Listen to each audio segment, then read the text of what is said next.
Encuesta nacional, la segunda encuesta nacional de nutrición y salud, conocida como ENIS en abreviatura, ¿no? 2, que se dieron a conocer los datos preliminares hace pocos días, ¿no? Volviendo a poner en marco la situación, la primera se había hecho en el año 2004-2005 y la segunda entre 2018 y, bueno, parte del 2019. Por eso están recién saliendo los primeros datos. Aclaré la otra vez, y por las dudas lo repito, que la primera estuvo dirigida a embarazadas, niños de 6 meses a 5 años y mujeres en edad fértil.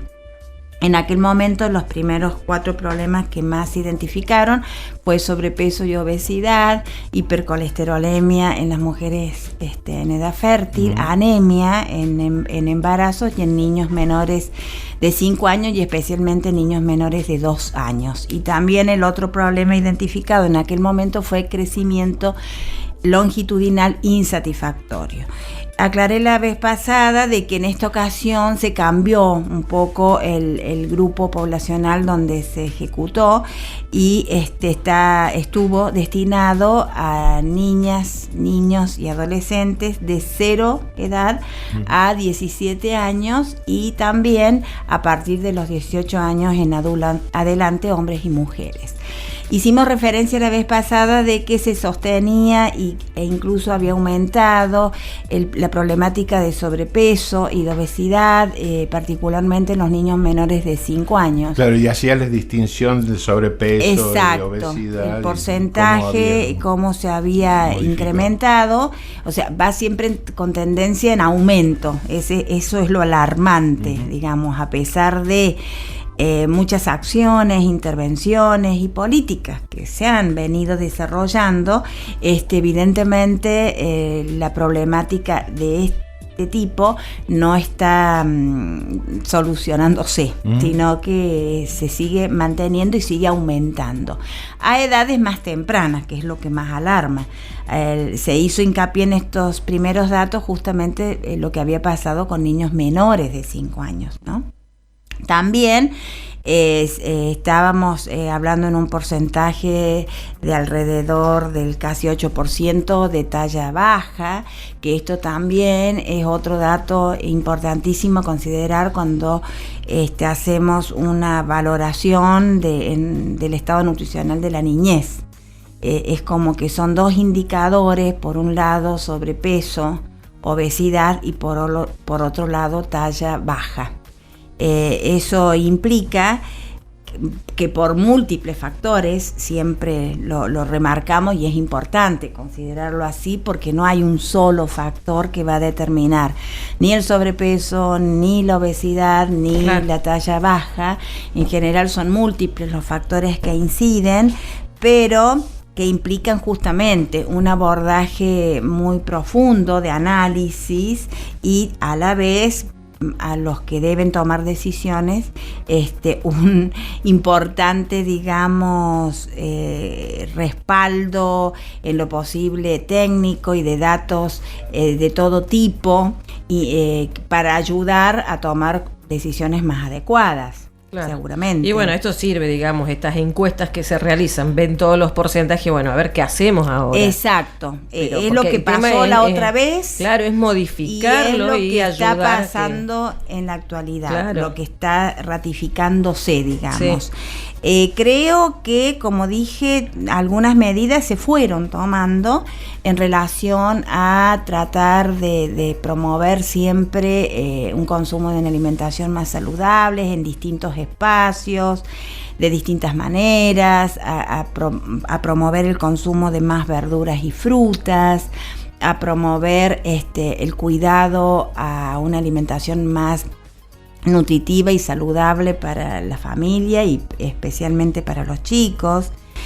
siempre se habla de la importancia de la construcción de hábitos alimentarios saludables desde el inicio, desde las primeras etapas, y también casi siempre se remarca de que esto es muy importante que parta como ejemplo del adulto, que es el que va a dar a conocer preparaciones, alimentos y ejemplos en la comida cotidiana a los niños.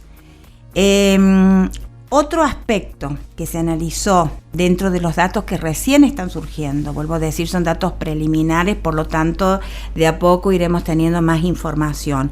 Pero otro aspecto que se analizó, al igual que la otra vez, en la otra encuesta, pero ahora también, es qué pasa con el consumo, qué pasa con las formas de comer, con los patrones de alimentación que se está teniendo, y bueno, surge como resultado que siguen siendo porcentualmente muy bajos el consumo de alimentos saludables, como cuáles, como verduras, como frutas, como carnes, como leche, como yogur y como quesos. Digamos, dentro de esos grupos de alimentos saludables siguen siendo, en esta misma encuesta, en los datos recabados, que el gran porcentaje de los encuestados hacen referencia a un consumo por debajo de lo recomendado.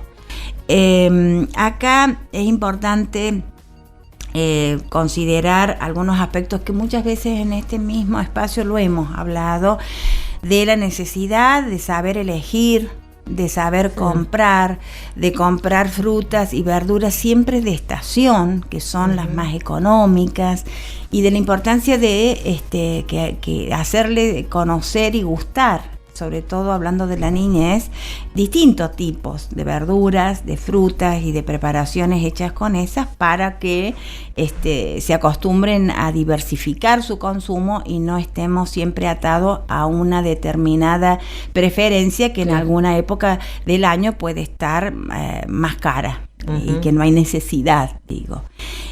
Por otra parte, nunca está de más insistir en la importancia de, si hay posibilidades, de tratar de tener una propia huerta, que verdaderamente los que lo hacen comentan los beneficios económicos increíbles y cómo les sirve esa autoproducción para la familia. Y de hecho siempre hay disponibilidad, tanto si nos acercamos al INTA con el tema de buscar semillas, o desde hace creo, no sé si llega un año, sé que en el gobierno hay un programa especial que se llama Una familia, un huerto, que me parece excelente. Claro, esa que idea. te dan los plantines Exacto. Bueno, los almácigos, digamos, Sí, con sí.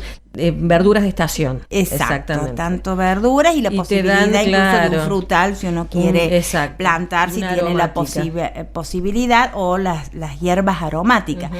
Dato no menor, porque justamente otro de los problemas que en otro momento los hemos analizado es el exceso de la población con hipertensión arterial. Entonces también es un buen hábito dejar de utilizar la sal de mesa como un condimento importante y empezar a variar con sabores de hierbas aromáticas en las distintas preparaciones, que esto hace todo mucho más saludable. Y además, al tener la ventaja de tener tu huerto, sacar tus propias verduras, tiene otro sabor.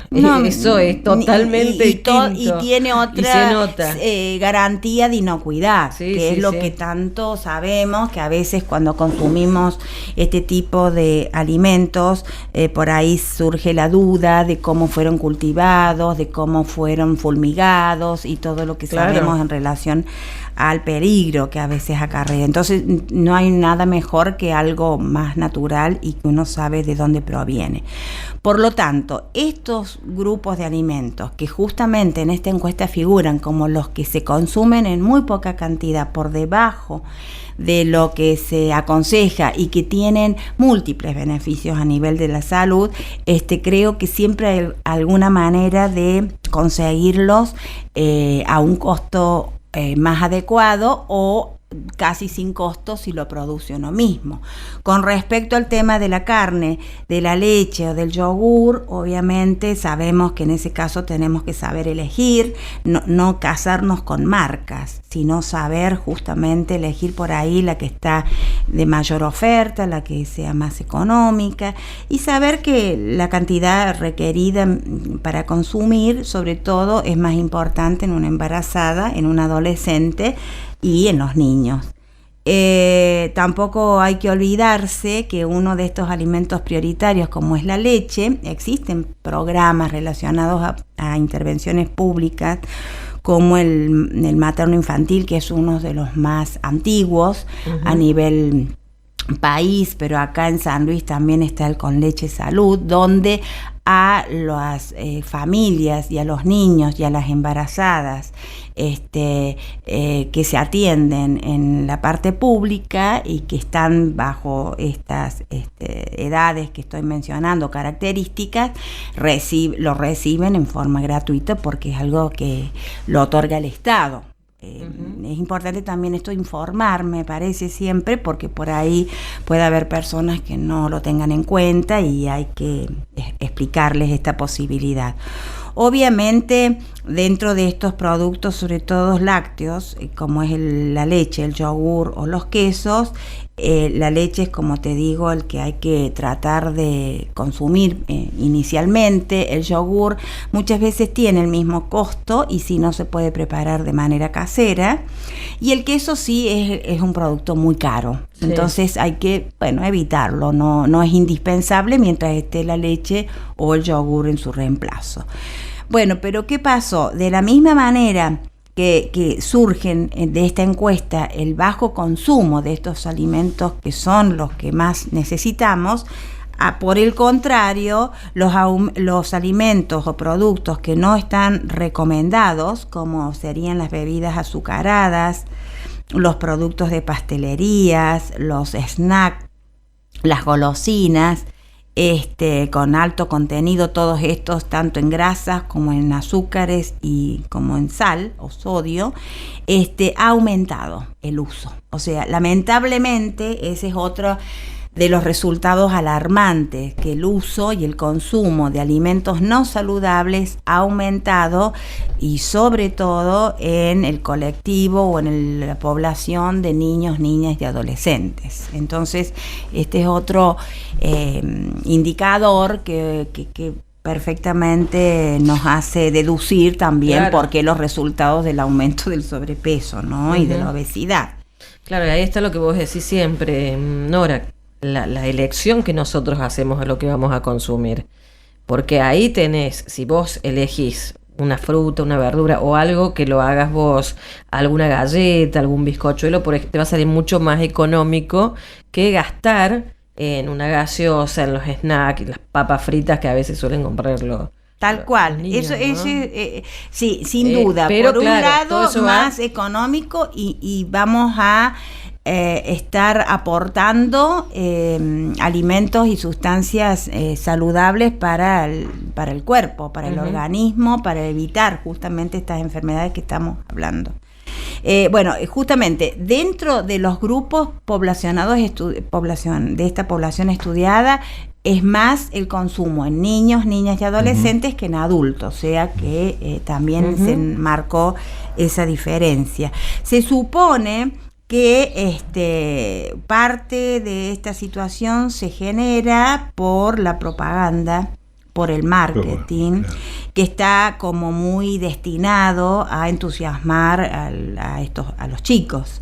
Y también otro punto importante son los entornos escolares, que más allá de que hay algunos documentos preliminares en pos de crear la posibilidad de leyes, digamos, de normativas para regular los entornos en cuanto a una alimentación más saludable en la escuela, hoy por hoy claramente es un ambiente también en general obesogénico en la mayoría de las escuelas. Sobre todo, esto en esta encuesta que fue a nivel nacional, se observó, por supuesto, en las escuelas, digamos, donde concurrían los chicos encuestados, y sobre todo en la escuela primaria y en escuelas estatales, ¿no? La mayor frecuencia de provisión de alimentos, entonces, de este tipo, no saludables, lamentablemente se observan en escuelas estatales y primarias. El 70% de los estudiantes encuestados refirió que se les brindaban tipos de alimentos tales como facturas, productos de pastelerías, galletas dulces, cereales con azúcar, e incluso 1 de cada 4, o sea, un 25% de estos estudiantes refirieron que la escuela también les ofrecía bebidas azucaradas. Claro. Y también en la mayoría de las escuelas sabemos que existe el kiosco o buffet, que también es otro tema importante.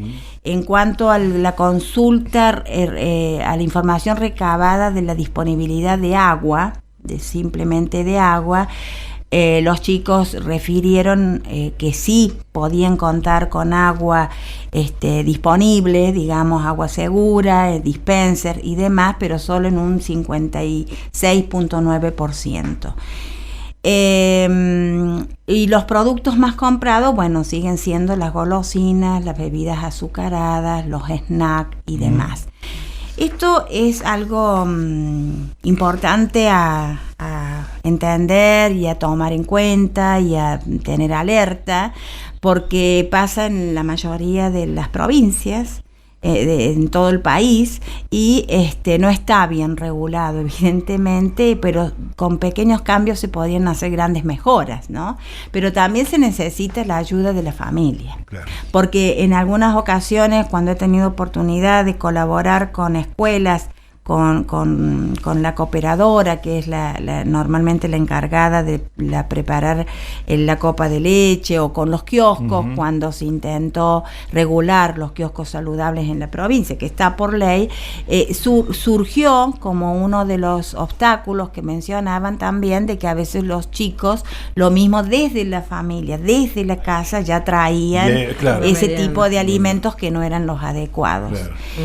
Bueno, es un tema muy serio, es un tema muy alarmante, y es un tema que con pequeñas modificaciones, cambios y regulaciones se podría al menos modificar sustancialmente, pero es una actividad conjunta de los profesionales que pueden aportar en lo que nosotros denominamos educación nutricional, educación al consumidor, de las familias y de las instituciones, ¿no? Y que se mantenga en el tiempo, ¿no? Una política. Sí, debería ser, tal cual, una política de Estado que no se modifique. Una medida, después se deja de Exacto. lado, o esa no se es parte, creo, que eso es parte de los problemas que nos pasa, que muchas veces hay algunas intervenciones que son excelentes, pero que después no se sostienen en el tiempo para cumplirla, ¿no? Me parece que recursos humanos hay, posibilidades de modificar existe, está el conocimiento, está, sobre todo si ya nos circunscribimos a nuestra ciudad o a nuestra provincia, que es una provincia relativamente pequeña, que tenemos algunas otras facilidades que por ahí no se dan en lugares más grandes. En todos los barrios hay escuelas, en todos los barrios hay centros de salud, en todos los centros de salud hay nutricionistas. Por lo tanto, me parece que es una cuestión de conjugar esfuerzos y organizarse correctamente. En muchas ocasiones se ha trabajado con el Ministerio de Educación, particularmente lo he hecho muchos años, desde cuando estuve muchos años en el programa materno infantil, y se trabajó, se capacitó, se dio ideas, pero bueno, es como decimos recién, son cosas que no quedan en el tiempo y no se sostienen. Claro. Entonces, pero los recursos están, y me parece que podemos hacer cambios. Ojalá que se pongan de acuerdo las distintas partes, los distintos actores que intervienen en esto, ¿no? Por un lado el área de salud, por otro lado el área de educación y por otro lado la población en general, la comunidad, las familias, los responsables de la crianza de los chicos. Los beneficios para toda la sociedad, exacto, ¿no? La salud de la tal cual, comunidad. Sí.